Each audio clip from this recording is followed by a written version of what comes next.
When government sets out to protect the consumer, it does so by formulating a series of standards and attempting to enforce them. These standards must be artificial, since the decision as to how high to set them depends on nothing more than a bureaucrat's whim.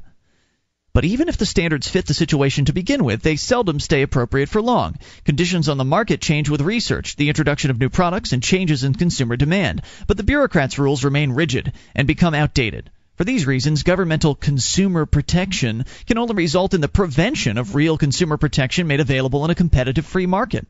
It's an observable fact that government regulations reduce consumer safety by setting standards lower than the unhampered market would have set, or by enforcing standards which are inapplicable to the product. Many businessmen accept these low standards because doing so relieves them of further responsibility. Consumers accept them because they feel secure in the belief that a wise government is protecting them from the predations of greedy businessmen, which they learned in government schools. Actually, consumers are served well by the actions of profit-seeking businessmen. They are only taxed, regulated, and harassed by power-seeking politicians. The area in which the consumer is probably most in need of protection, and in which the government most endangers him, is in maintaining the value of his money.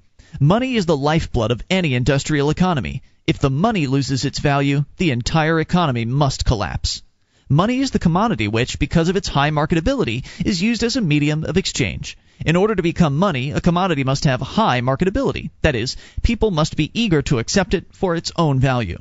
This means that the money commodity must have a high value as a commodity, in addition to its exchange value, in order to become and remain money. Over the centuries, two commodities have become prominent as money throughout the civilized world: gold and silver. They have a high marketability because of their value for ornamental and industrial uses, and because of their relative rarity. They're homogeneous, divisible into equal units, non-spoilable, and fairly easy to transport. For these reasons, they have gained a wider acceptance for exchange than any other commodities.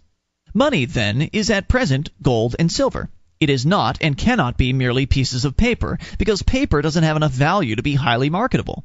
Pieces of paper can be money substitutes, if and only if there's a stock of gold and or silver for which they can be freely exchanged at any time. Governments can't give any value to pieces of paper, and pieces of paper have no value except as they have a gold-silver backing, and any holder of such paper notes may exchange them for gold and or silver at any time. A government which uses paper for money without holding a freely accessible gold and or silver reserve is forcing its economy to live on borrowed time. When some crisis causes its monetary fraud to become apparent, the value of its worthless paper money will sink to zero, and the economy will collapse into ruin and starvation. This is what happened to Germany in 1923, when it took a basket full of paper mark notes to buy a loaf of bread, which was one of the main factors in Hitler's rise to power. It's also what must happen to America if the politicians continue their present course. In a laissez-faire society, only gold would be accepted as the standard of monetary value. There can be only one standard, and the free market has established gold as the commodity which is the standard of value. There would be no government to issue paper fiat notes, call them money, and pass laws prohibiting people from using any other media of exchange. Since it is most convenient to use gold when it's minted into coins of a known weight and fineness, private enterprise minting companies would arise. They would mint coins, stamp them with their trademark, and guarantee their value. The companies whose value guarantees were most reliable and whose minting services were most satisfactory would acquire a majority of the coin business. Counterfeiting, which is a form of fraud, would be dealt with in the same manner as any other initiated aggressive action. We'll talk about that in chapters 9 and 10. Some critics of the free market have contended that private coinage would lead to a confusion of brands and values of coin, all exchanging at different ratios, making trade impossibly cumbersome. But the market always moves toward the greatest consumer satisfaction.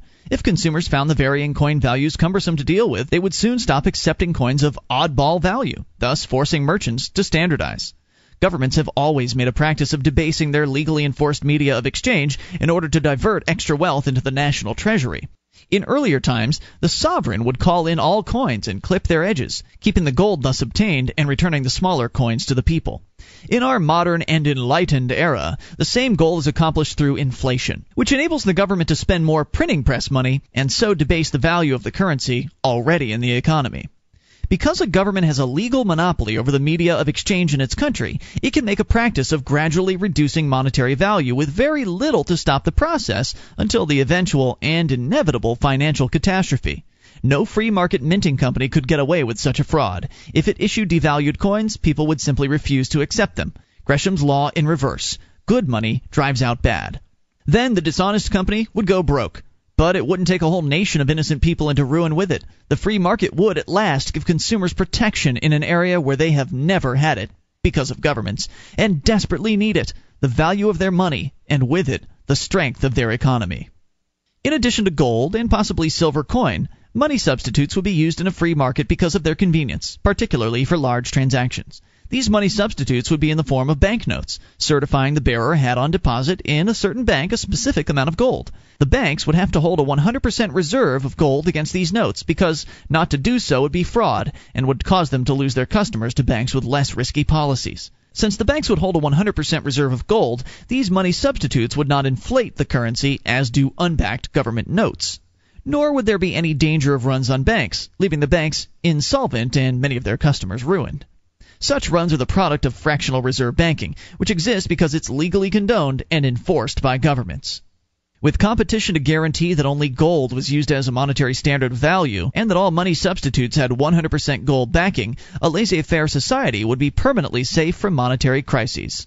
The free society's healthy economy would remain strong because its money would be of permanent value and therefore unassailable.